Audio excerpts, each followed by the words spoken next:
Toujours dans Faut se le dire sur Radio Occitanie, nous sommes en direct de 18h à 20h et là cette fois-ci exceptionnellement un enregistrement et j'ai avec moi Jean-Michel Latte, président de Tisséo Collectivité, Tisséo Ingénierie. Bonjour. Bonjour. Vous êtes joint aussi à la culture occitane, à la mairie de Toulouse. Donc aujourd'hui, on va parler transport, on va parler travaux, on va parler métro, bus, transport en commun, un petit peu vélo aussi, parce que beaucoup de pistes cyclables sont en train de se faire dans Toulouse.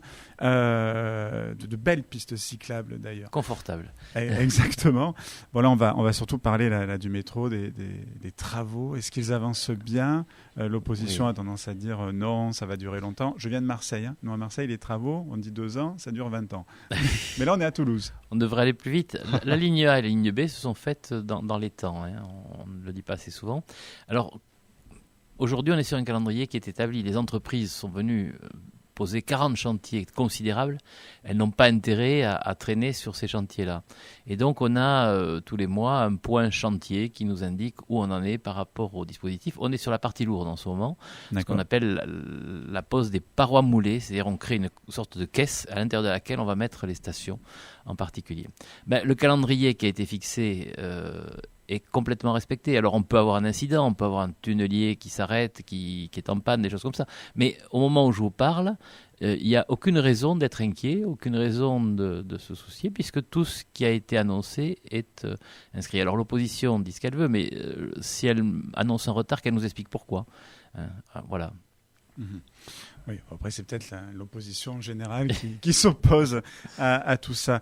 Donc un chantier qui est très impressionnant. C'est vrai que vous avez quand même déplacé le monument aux morts, on était présents, on a filmé, on a vu. C'était très impressionnant, les Toulousains étaient au rendez-vous, parce que c'était un événement historique quelque part. Ça sera gravé dans 30, 40 ans, 50 ans, on mettra peut-être sur le futur Facebook.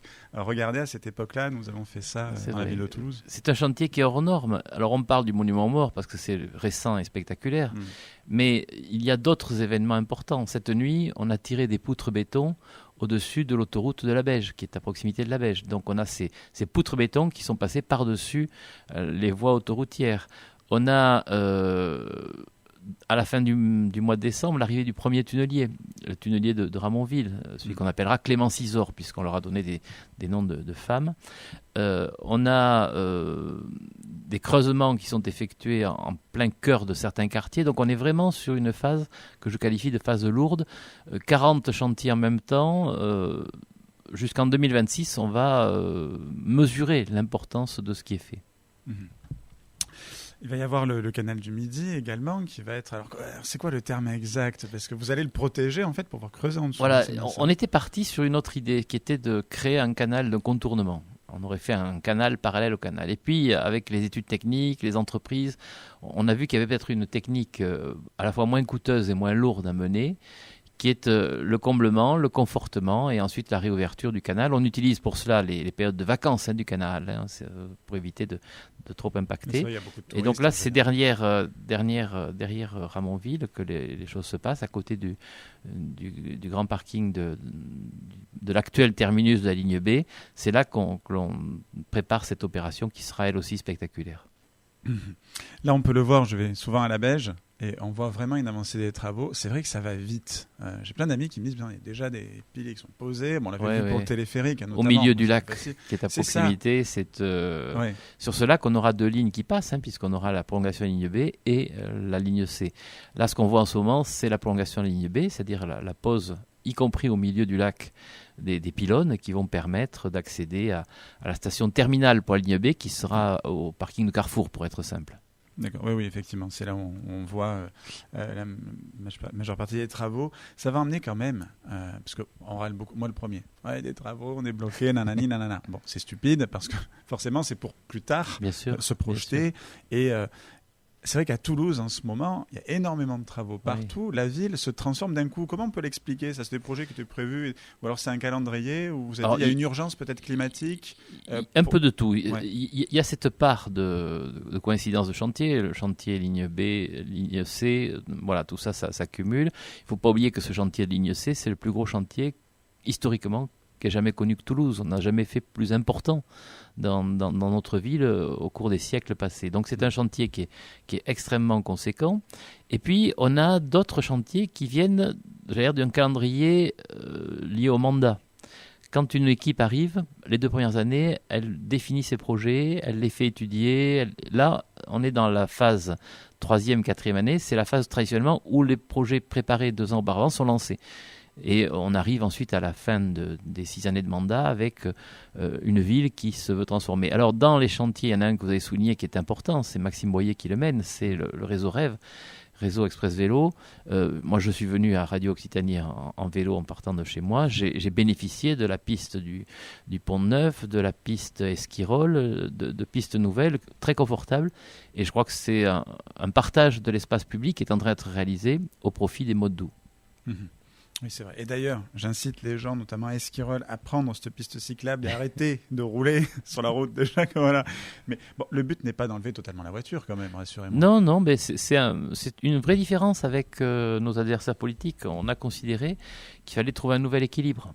Mais le nouvel équilibre, ça ne suppose pas d'écarter la voiture. Parce que moi, j'ai des gens, mon père à 87 ans, s'il n'a plus la possibilité de se déplacer en voiture, il sera assigné à résidence chez lui. Voilà, donc il ne peut pas se déplacer autrement qu'accompagné en voiture.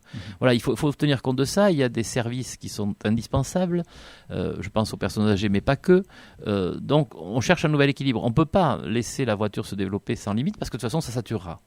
On sait qu'aujourd'hui, si on laisse faire, Toulouse va s'engorger. Mais par contre, on peut mettre en place des systèmes de régulation, c'est ce qu'on fait, qui trouve un nouvel équilibre entre piétons, cycles et voitures. Donc des avancées de travaux qui se déroulent bien, même si en même temps, c'est vrai il faut encore patienter quelques années. Oui, les gens ont oublié que, je le dis souvent, mais que place Esquirol pour la ligne A, il y avait un immense trou qui restait 3 ans. On ne se rappelle pas, mais Esquirol, c'était un très grand trou. On ne pouvait passer que le long des façades où il y avait un petit trottoir piéton. Et au milieu, il y avait ce trou où on creusait à la fois la station et le parking d'Esquirol. Ça a duré 3 ans. Aujourd'hui, qui se souvient du trou d'Esquirol? Par contre, les gens qui arrivent en centre-ville grâce à la station Esquirol, eux, apprécient autre chose. Oui, c'est vrai qu'il y a des vestiges qui ont été retrouvés là, en creusant un peu. J'ai vu passer ça sur les réseaux sociaux. Alors sur Esquirol, on avait trouvé le palais des rois mérovingiens à l'époque. Nous, sur ce chantier-là, on a trouvé une nécropole sur François Verdier. On le savait, donc c'était voilà. On trouvera moins de choses que les autres chantiers parce qu'on est plus extérieur au centre-ville que les chantiers précédents. Mais bon, moi, je garde toujours en mémoire l'extension de la ligne A quand on a grandi, où sur Jaurès, on a trouvé une mâchoire de rhinocéros des temps passés et des carapaces de tortues qui sont donc devenus propriété de Tisséo, et Tisséo en a fait don au Muséum d'Histoire Naturelle. C'était incroyable de penser qu'il y avait des rhinocéros. Oui, se dire qu'il y avait des rhinocéros. Place Wilson. Place Wilson. Voilà, quand vous faites la fête, que vous vous rejoignez toutes et tous Place Wilson, effectivement, dites-vous que à l'époque, il y a très longtemps, il y avait d'autres fêtes qui se faisaient dans Toulouse. Au niveau sécurité, c'est vrai qu'en ce moment, plus que... ça rappelle les tristes événements, les tristes attentats qu'il y a eu. Nous sommes quelque part, je pense, en guerre d'idéologie, de la guerre qui se passe en Palestine, Israël, revient en France. Il y a une émergence un petit peu de tout ça, une haine de l'autre, un manque de... Quoi qu'on dise, même si nous, c'est vrai qu'on a tendance, il faut se le dire, à prendre position pour la paix. Dire, on peut vivre ensemble, on peut, Palestiniens, Israéliens, d'ailleurs je crois que c'est ce que veut le peuple en règle générale, c'est vivre ensemble. Et là, on a l'impression que plus ça va, moins ça va. Et il y a une peur qui se fait. Est-ce que le métro Tisséo, les bus, téléphériques sont bien protégés? Il y a beaucoup de caméras. Jean-Luc Moudin qui a installé énormément de caméras dans Toulouse. Ça ne plaisait pas à beaucoup de gens.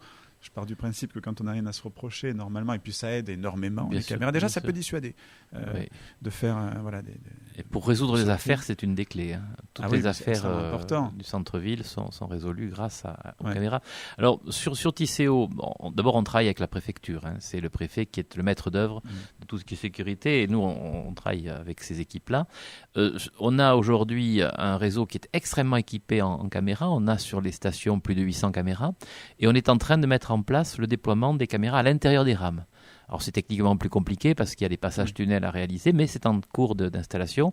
On aura plus de 200 caméras qui vont venir se mettre dans les rames. Les rames peuvent être aujourd'hui écoutées, elles ne sont pas vues, et donc l'enjeu pour nous, c'est de pouvoir les voir, et on a renforcé bien entendu le PC sécurité de Tisséo pour que ces images soient exploitables. Chaque fois qu'il y a un incident, le procureur de la République nous demande les bandes, et si parfois on ne peut pas éviter l'incident, on le résout beaucoup plus facilement grâce à ces outils-là. Ouais. Oui, parce que là, je parlais attentat, attaque, mais il y a aussi le harcèlement dans les transports en Oui. commun qui est très fort encore aujourd'hui. On a bon en parler. Le vol aussi, voilà. Ouais. Et le harcèlement, c'est vrai que le harcèlement reste un problème majeur. Et ça fait partie des axes de lutte de Tisséo par rapport à ça. On a fait des campagnes qui avaient assez bien marché sur des espèces de monstres qui étaient qualifiés de harceleurs et qui posaient problème. Mmh.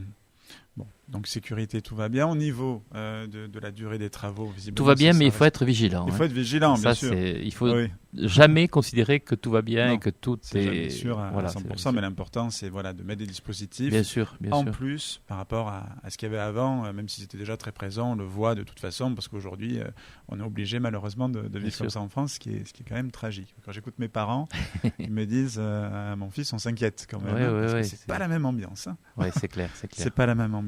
C'est vrai. Bon, au niveau des travaux également, pas de problème pour la construction, il n'y a aucun... Alors les travaux sont lourds et donc gênants. Ouais. C'est clair, on a dévié des voies, on a créé des passages piétons, passages cycles. On a une organisation très précise sur Tisséo avec des médiateurs qui sont sur place sur chaque station. Et donc quelqu'un qui a un souci, il peut immédiatement entrer en contact physique avec quelqu'un qui est en capacité de traiter, de résoudre les difficultés. Donc ça, c'est quelque chose qui était en place dans les constructions précédentes. On a une nouveauté qui a été lancée cette semaine, qui est une application. Oui, exactement. Qui est, à mon avis, très novatrice et qui permet à quelqu'un qui est à proximité du chantier de son domicile de faire remonter immédiatement des remarques, des critiques. Et on a à l'autre bout, parce qu'il faut qu'il y ait quelqu'un qui écoute, un agent qui va réenvoyer cette remarque vers le service compétent. Donc on essaye d'aller très vite et cette application qui est une nouveauté importante, je crois que ça se développera dans les années qui viennent, que l'on développe en collaboration avec Toulouse Métropole, parce qu'il y a aussi les chantiers Toulouse Métropole. Mais cette application, elle est appelée, à mon avis, à connaître un grand succès parce qu'elle sera, je l'espère, très efficace. Mmh. Bon, en tout cas, il y a une accessibilité quand même. C'est ce qu'on remarque à Toulouse. Cette ville est incroyable. C'est pour ça que j'y habite. Cette ville est incroyable pour ça. C'est que tout, en tout cas, me semble simple. Voilà, il y a des travaux. Non, mais c'est vrai, on le dit jamais. On parle toujours des trains qui arrivent en retard. Il y a aussi le fait que le Toulousain s'adapte bien. C'est vrai. Et qu'il aime sa ville et qu'il aime aussi tout ça. J'imagine que les commerçants vont être ravis de se dire que voilà.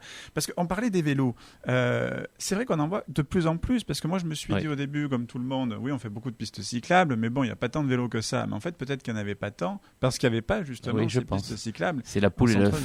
C'est ça. Mais moi, je crois, je le vois au quotidien. Je parlais tout à l'heure du Pont-Neuf. Le Pont-Neuf, c'est spectaculaire. Oui. Et en plus, on n'est plus en conflit avec les piétons parce qu'auparavant, il y avait confusion sur le trottoir. Donc là, on est vraiment sur un endroit qui est spectaculaire. Et je vois, depuis quelques semaines, des dizaines et dizaines de vélos sur mon trajet que je ne voyais pas auparavant. Donc il y a un phénomène qui se passe. Il y a plein de facteurs. Il y a le facteur environnemental, bien sûr. Il y a le facteur coût. Il y a le facteur pratique. Moi, j'avoue que j'ai choisi le vélo avant tout pour des raisons pratiques. Il n'y a rien qui me permet d'aller plus vite que le vélo en ville. Même donc à partir de la gloire. Oui, parce que j'ai une assistance électrique qui m'aide bien. Bon. Et le téléphérique, qui a eu un très bon démarrage, c'est vrai que... Oui. Alors le téléphérique est en train de trouver sa place. En semaine, on faisait du 6000 jours, et puis à la rentrée, on m'a dit on est plutôt à 6005. Donc on a, ce qui est classique dans un système nouveau de transport, une progression qui est intéressante et qui permet de débloquer ça. Alors c'est un outil qui est plaisant, le téléphérique. Moi, j'ai vraiment toujours plaisir à faire un parcours en téléphérique, mais c'est quelque chose qui nous a un petit peu dépassé en matière de dimension. On était ciblé sur le professionnel, les étudiants, les centres de santé, et puis on s'aperçoit qu'il y a une part touristique qu'on n'avait pas mesurée. Voilà, et on a été amené à mettre en place un ticket touriste pour ceux qui viennent uniquement faire l'aller-retour en téléphérique, et ça marche bien. On a eu un bel été avec une guinguette qui était située au sommet, qui a profité du téléphérique. Voilà, donc Alors, ce qui est spectaculaire, ce sont les visites. On a dépassé la 50e visite de délégation venue analyser notre projet.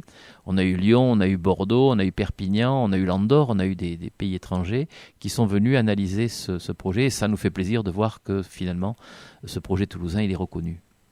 Mais c'est vrai, parce qu'il a battu un record, hein. Il est immense. C'est un parcours incroyable. 3 km en milieu urbain, ce qui est le record de France. C'est énorme. Oui.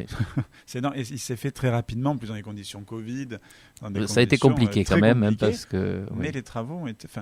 Sans difficulté. Respecté, c'est ça qui est assez. On a eu un retard qui était lié au fait que le protocole Covid obligeait les entreprises à travailler successivement sur le chantier, alors qu'auparavant elles pouvaient travailler ensemble. Donc ça, il a fallu tenir compte de ce décalage.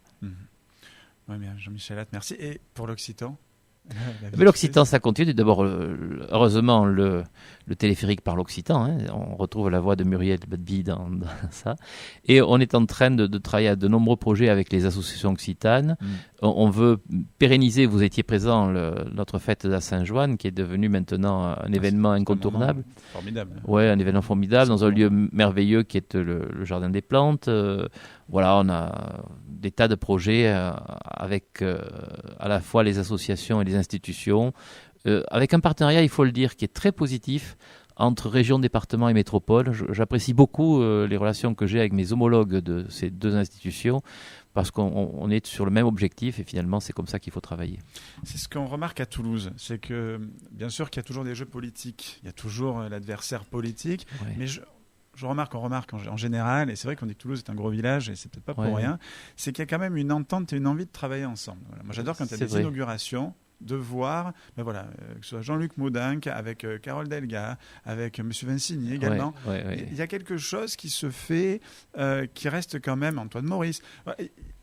Il y a une cohésion. On a l'impression que tous derrière la ville, quoi. La convivienza peut-être. C'est ça qui fonctionne bien. Oui, on a une culture pour ça, je crois, qui est la culture de la concertation.